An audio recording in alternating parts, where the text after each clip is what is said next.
के निमंत्रण पर जाना था, पर मैं जाना नहीं चाहता था। एक व्यस्त होने की बहाना और गांव की शादी में शामिल होने से बचना, लेकिन घर परिवार का दबाव था, सो जाना पड़ा।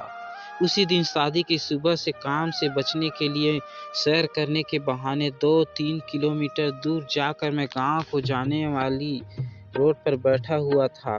हल्की हवा और सुबह का सुहाना मौसम बहुत ही अच्छा लग रहा था। पास के खेतों में कुछ गाय चरा खा रही थी कि तभी वहां एक लग्जरी गाड़ी आकर रुकी और उसमें से एक वृद्ध उतरे। अमीरी, उसके लिबास और व्यक्तित्व दोनों बयां कर रहे थे। एक पॉलीथीन बैग लेकर मुझसे कुछ दूर पर ही एक सीमेंट के चबूतरे पर बैठ गए। पॉलीथीन चबूतरे पर उड़ेल दी, उसमें गुड़ भरा हुआ था।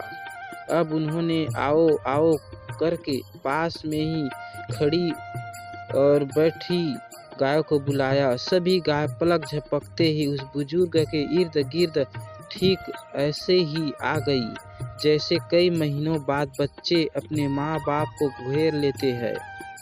कुछ गाय को गुड़ उठाकर खिला रहे थे तो कुछ स्वयं खा रही थी। ये बड़े प्रेम से उसके सिर पर, गले पर हाथ फेर रहे थे।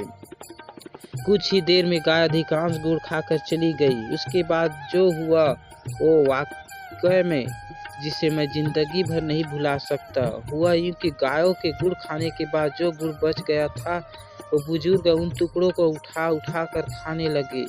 मैं उनकी इस क्रिया से अचंभित हुआ, पर उन्होंने बिना किसी परवाह के कई टुकड़े खाए और अपनी गाड़ी की ओर चल पड़े। मैं दौड़कर उसके नज़दीक पहुंचा और बोला, अंकल जी क्षमा चाहता हूं, पर अभी जो हुआ उससे मेरा दिमाग घूम गया। क्या मेरे इस जिज्ञासा को शांत करेंगे कि आप इतने अमीर होकर भी गाय का जूठा गुड़ क्यों खाया? उसके चेहरे पर अब हल्की सी मुस्कान उभरी और उन्होंने कार का गेट वापस बंद करा और मेरे कंधे पर हाथ रख वापस सीमेंट के चबूतरे पर आ बैठे और बोले, ये जो तुम गुड़ के झूठे टुकड़े देख रहे हो बेटे, मुझे इतने स्वादिष्ट आज तक कुछ नहीं लगता। जब भी मुझे वक्त मिलता है मैं अक्सर इसी जगह आकर अपनी आत्मा में इसी गुड़ की मिठास घोलता हूँ। मैं अभी भी नहीं समझा अंकल जी, आखिर ऐसा क्या है इस गुड़ में? वो बोले, ये बात आज से कोई 40 साल पहले की है। उस वक्त मैं 22 साल का था। घर में जबरदस्त आंतरिक कलह के कारण मैं घर से भाग आया था, परंतु दुर्भाग्यवश ट्रेन में कोई मेरा सारा सामान और पैसे चुरा ले गया। इस अजनबी से छोटे शहर में मेरा कोई नहीं था। भीषण गर्मी में खाली जेब के 2 दिन भूखे रहकर इधर से उधर भटकता रहा और शाम को भूख मुझे निगलने को आतुर थी। तभी इसी जगह ऐसे ही एक गाय को महानुभाव गुड़ डालकर चले गए। वहाँ एक पीपल का पेड़ हुआ करता था, वह चबूतरा नहीं था। मैं उसी पेड़ की जड़ों पर बैठा भूख से बेहाल हो रहा था। मैंने देखा कि गाय ने गुड़ छुआ तक नहीं और उठकर वहां से चली गई। मैं कुछ देर किंकर तब बेइमानी सोचता रहा और फिर मैंने वो सारा गुड़ उठा लिया और खा लिया। मेरी मृत प्रायः आत्मा में प्राण से आ गए। मैं उसी पेड़ की जड़ों में रात भर पड़ा रहा। सुबह जब मेरी आंखें खुली तो काफ़ी रोशनी हो चुकी थी। मैं नित्य कर्म से फारिग हो किसी काम की तलाश में फिर सारा दिन भटकता रहा, पर दुर्भाग्य मेरा पीछा नहीं छोड़ रहा था और एक और थकान भरे दिन ने मुझे वापस उसी जगह निराश, भूखा, खाली हाथ लौटा दिया। शाम ढल रही थी। कल और आज में कुछ भी तो नहीं बदला था। वही पीपल, वही भूखा मैं और वही गाय। कुछ ही देर में वहाँ कल वाले सज्जन आए और कुछ गुड़ की डालियाँ गाय को डालकर चलते बने। गाय उठी और बिना गुड़ खाए चली गई।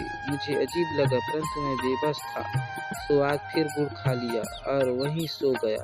सुबह काम तलाशने निकल गया। आज शायद दुर्भाग्य की चादर मेरे सर पर नहीं थी, सो एक ढाबे पर मुझे काम मिल गया।